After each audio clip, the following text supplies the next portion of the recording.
The statement is that if you do the same thing and expect different results, that's a form of insanity. Well, but you could,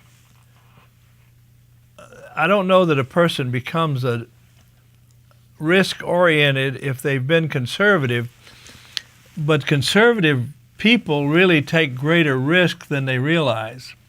There's nothing as risky as signing your name to a mortgage for 30 years, assuming you're going to stay able-bodied and make a payment every month.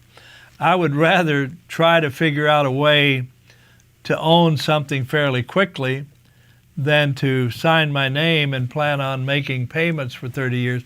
I've never had a job that lasted more than 3 or 4 years probably. I've had probably 30 different jobs. And so it would be scary to me to be conservative, just as my behavior would be scary to somebody. You know Charles Frazier.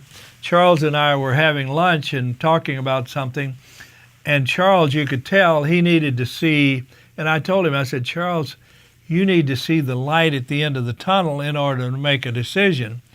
All I need to see is a hole in the ground. And so that's the difference between somebody that's disciplined and they do something in an orderly, disciplined fashion, and somebody else that does something differently. And for me, your creativity, when you see something in your mind, that's reality. And then when you bring it, when you put a hammer and nail to it, that's the manifestation of reality. But for so many people, the hammer and nail is reality, and they don't even value what you see in your mind because they just kind of erase it as that was foolish thinking. But I value what shows up in my mind, and almost every morning I wake up with an idea, and I just feel like somebody leaves.